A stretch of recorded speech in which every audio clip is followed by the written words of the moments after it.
I am Jim Collison and live from the Gallup studios here in Omaha, Nebraska. This is Gallup's Theme Thursday, Season 4, recorded on August 23rd, 2018.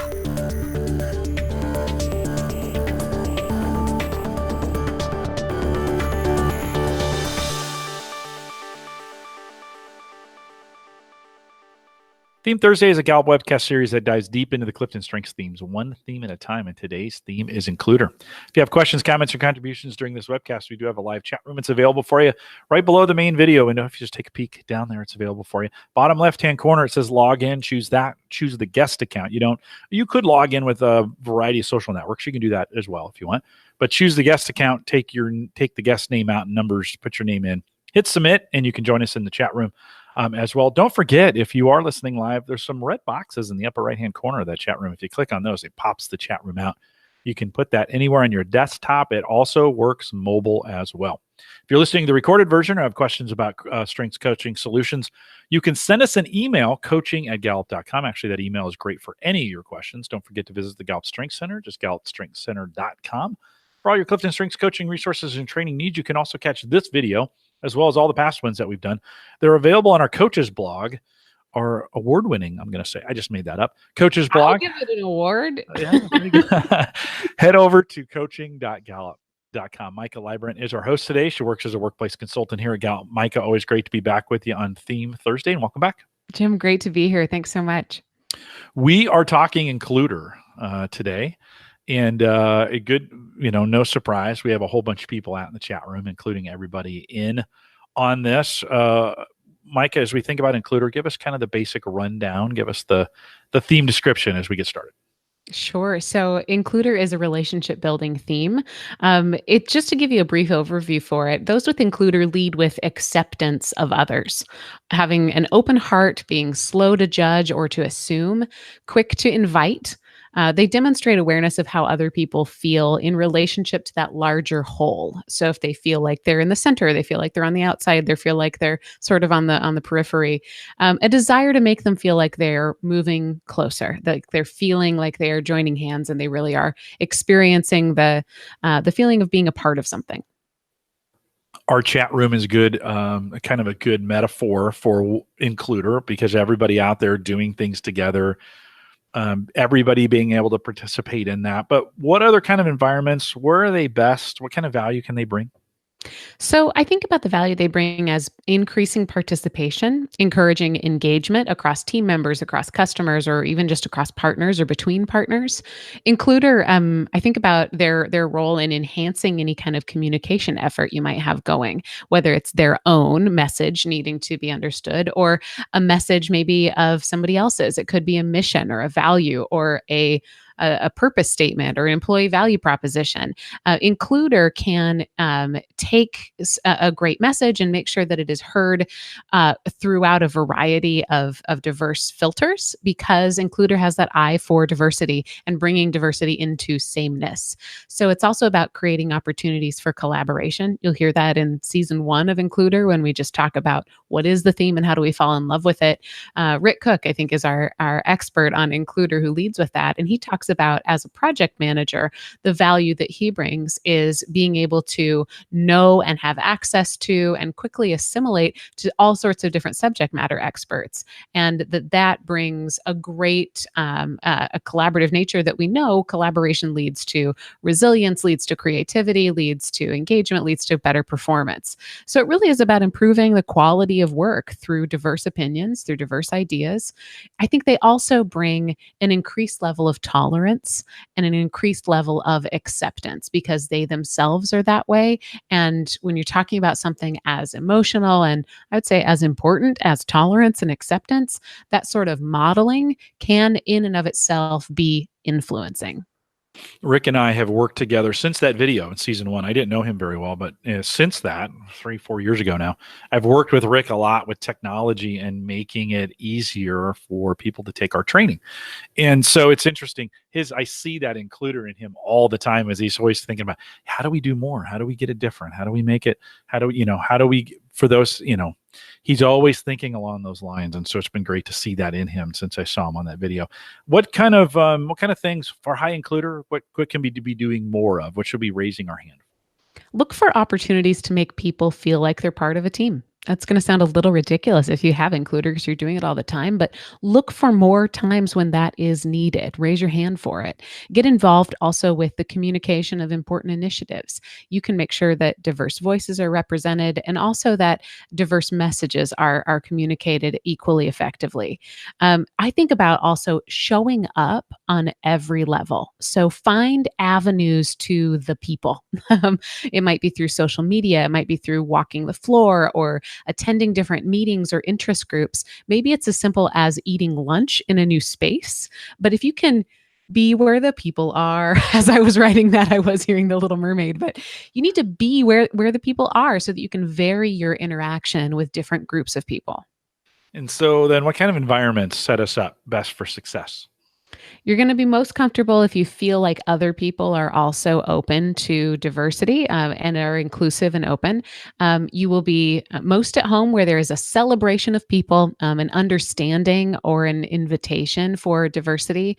Now, you might know that because of your tolerance and your sort of lack of boundaries with people that you might be the voice for others very quickly. You might also be the first to notice when someone or some group is being excluded or treated differently.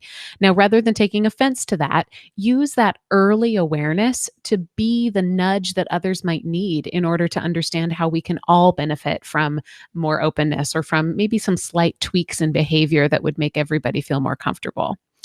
I also think it's important for you to ask for access to a variety of stakeholders.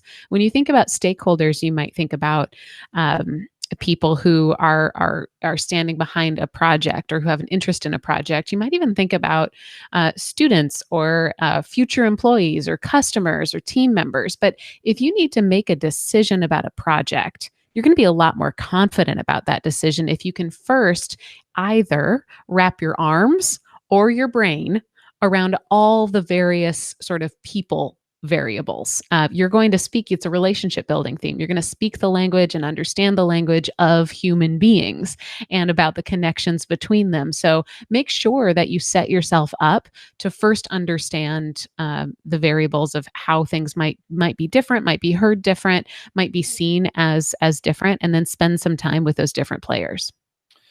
You said a voice for others in that, and the description there reminds me. I had as a manager here, I had an admin that Angela was her name. She had Includer really, really high, and I used to lean on that because it's 16 for me, and so I don't really. What's ironic, I think, is on the teams I'm in, I'm not as good with it, but yet in the role I play for the strengths community, I'm always involved in thinking about, all right, how are we keeping people included in the communication? That may be more woo in communication than it is includer. That's possible. But Angela was really, really good at being able to check me. So I'd be creating like a meeting or a event of some kind, and she'd always start walking through. Okay, what about these people? What about this group? What about this person? What about that?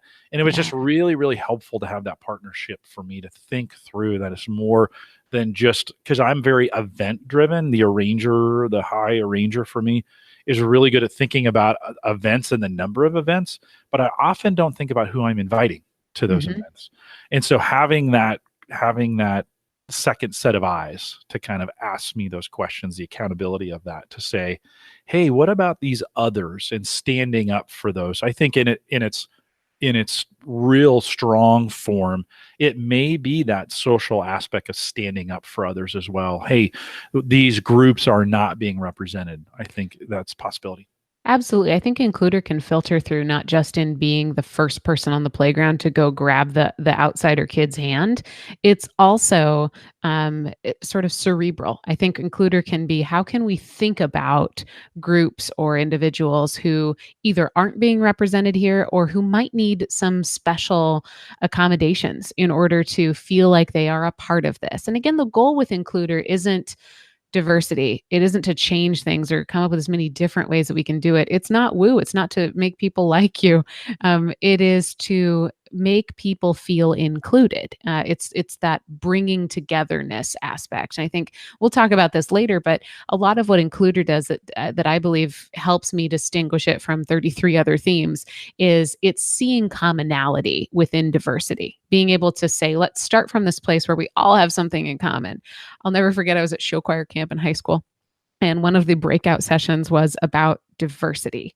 And it seemed so, I have Includer very high. It's number 11 for me. It seemed so obvious for me. It was one of those times where you're watching an instructor try to sort of ramp up to a surprise ending, but you can already see the ending.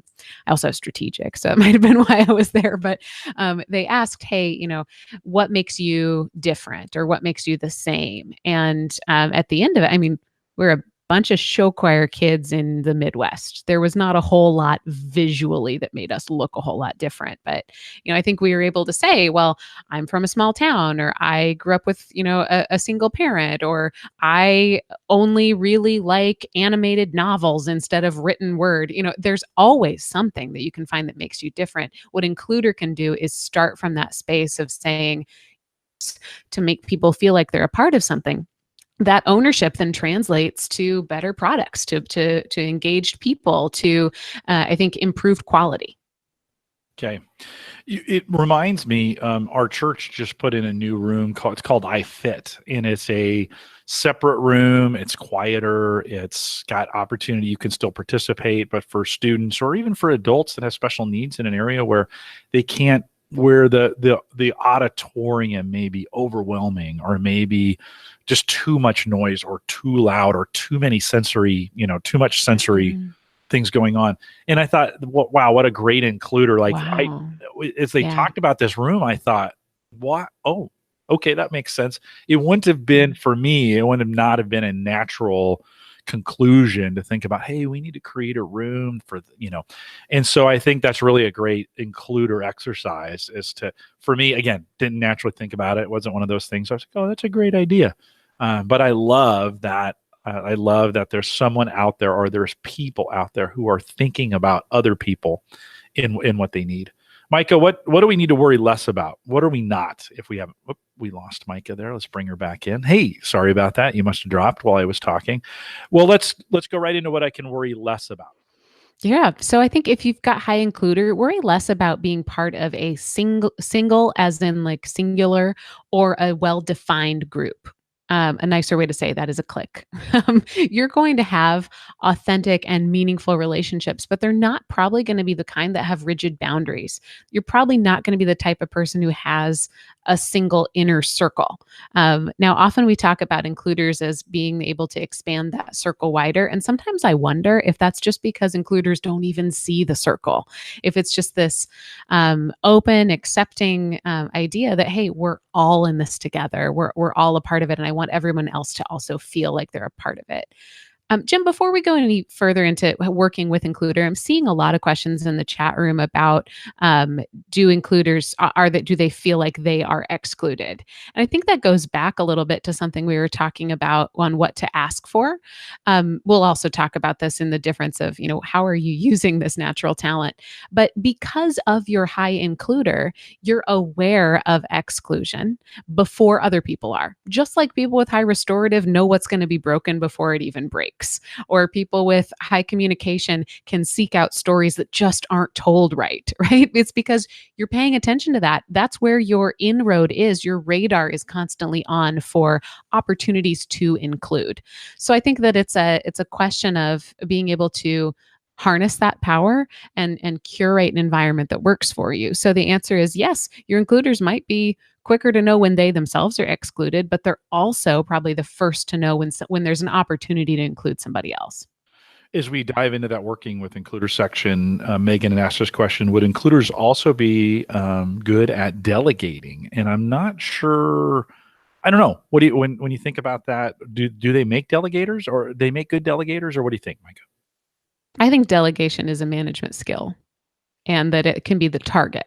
So if your target is delegate, meaning give the right task to the right person and inspire them to do it well, then you can use any of your themes to get there, right? So the way that includer would delegate might be to be able to say, "Hey, Jim, I notice you haven't been super involved in this, but I think you've got a really great skill that's going to bring an important voice to the table. Would you mind owning XYZ?"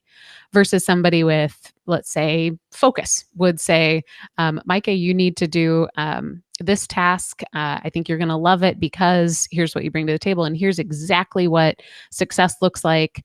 Let's go. I'll go there with you. Let's not stop until we get it finished. Sounds slightly different, but I think in that, and I might be missing what her question is, but I think any theme can delegate. Yeah, no, it's good. What else can we expect? What can we look for from includer? Expect a sensitive radar for diversity. So that diversity might be defined by diversity of opinion, of knowledge, or of just their experience as a human. Expect an inline to different perspectives that you might not get without that person. And it's not ideation, right? It's not intellection. It's not that I can think of 100 different ways to attack this. It's that I know about a lot of other people who can bring their voice to this idea. Expect a quickness to accept and a quickness to invite, almost so quick that they may not even realize that they're inviting. It also could be seen as a lack of filter for who is perfect. So that can be a positive. There can be times where that's not appropriate, right? Includer wants to include everybody regardless of anything. I also think you could expect social adjustability. They can quickly accept a wide variety of people and sort of meet them where they are and be there with them to make them feel welcome. Oh, that's super cool. How do we recognize those with high includer? A couple questions to think about for people with high includer. When have they expanded our reach beyond our own team? How do they create hospitality? How do they create a welcoming environment? Get specific about what sort of habits or behaviors that they continually display. Also look for how does their talent encourage people to speak up? How does their includer talent encourage more voices to be heard? I also think an important thing to do when you're recognizing somebody with includer is to personalize what they've done for you. Now, the beauty of includer is how quickly they see individuals. They might not always see the entire group. So offer your own individual appreciation and tell them how they've been a part of your story, because that sort of one-to-one piece is going to be really meaningful to somebody with high includer. Mike McDonald and I just published, so if you're not out on the coaches blog, we just published the recent Q12 for coaches series that we're doing, and we talked about the power of recognition in that. And Mike and I, we have been spending this season talking a lot about recognition, but let me encourage you, as we think about individually, there is amazing power in this idea of recognizing significant recognition for something somebody has done. And so don't dismiss the power in this idea of recognition and understanding how to recognize all 34 of these themes. Right. It's a pretty amazing superpower when we think about the ability to motivate people and to really touch them where they're at. And it can't be done the same for everybody. And so just let me encourage folks, if you haven't been following our Q12 series, we're walking through our employee engagement survey, the 12 questions that matter, and that we have been spending time, an hour on each one of the questions. We'd encourage you to go out there. It's really designed for you, the coach, in helping managers and teams be able to really reach that idea of recognition. So Maika, thanks for letting me put that little plug in there, but I just felt like it was important to do that. How do we stretch includer? How does it learn? How does it get better? Yeah, if I'm helping somebody with includer to develop, think about adding the skills that it might take to physically include outsiders. I'll say outsiders with air quotes there. Maybe it's a language, maybe it's an expertise, or simply just access to what is outside. Think about it as a house. If you've got an includer who's just sitting in the kitchen all the time, you're not making the most of them. Put them outside on the street and get them involved with the neighbors, right? I also think set them up to be perhaps a liaison between teams. Somebody, it might mean they're a project manager, it might mean they're just a champion, but set them up to be interacting with diverse groups of, and I don't mean diverse as in a quota sort of system, but different groups all the time, and sort of be that conduit between them. Also help new team members interact with includers on your team very early in their experience. Their quickness to accept them is going to make it feel like whoever you just hired was absolutely the right choice. And then how do we partner and support them in their initiatives? Well, ask them who needs to be included. Remember that is where their insights lie. So give them the space to talk about what are you sensing, and what should we be doing. Their opinions, their strongest, most accurate opinions, are probably going to be about where are our opportunities to make the circle wider.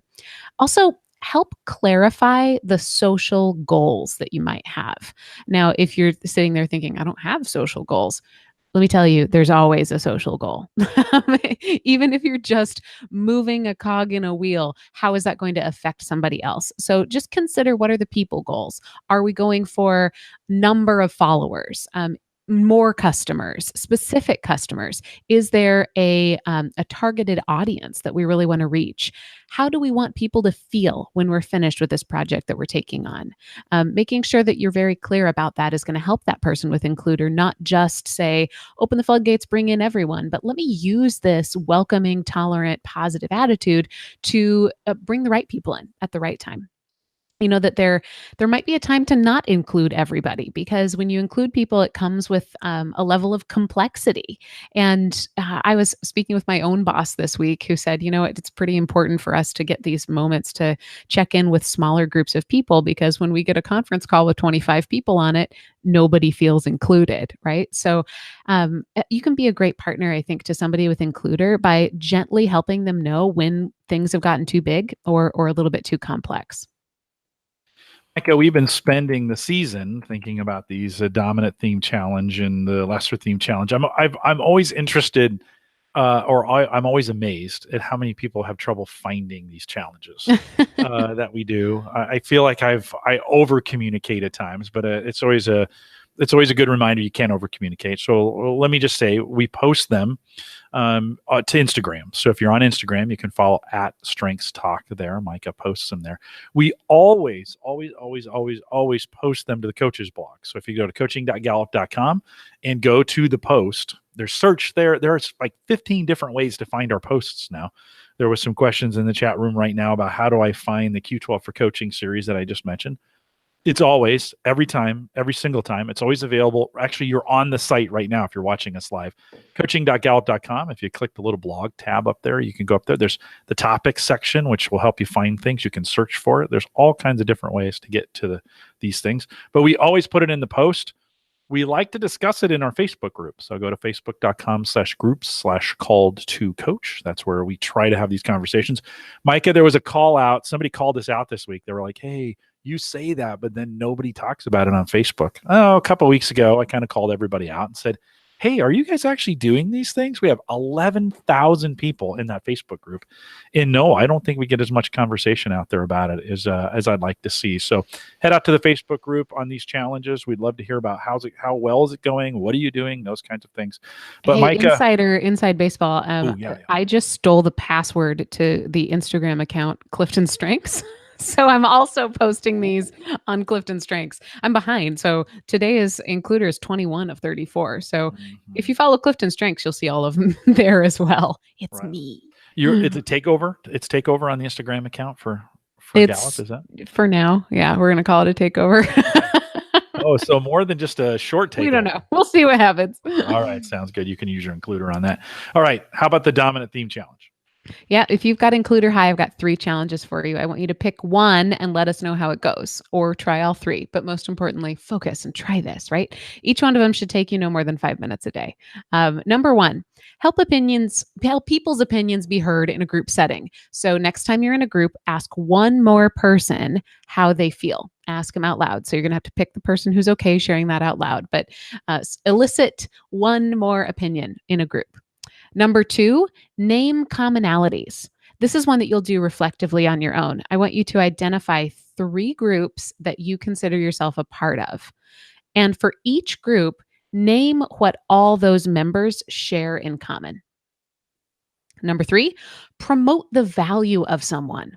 Includer has this great, I think, start with the positiveness about it. There's a great hopefulness about Includer. So make it a point this week to promote the value of somebody that you see. It might be somebody who you feel like needs a little nudge. It might be somebody who others aren't seeing, but make it a point to help others see what is positive in a specific person. I love that number 3, the promote of someone else, promote the value of someone else. I can't, we just don't do enough of this.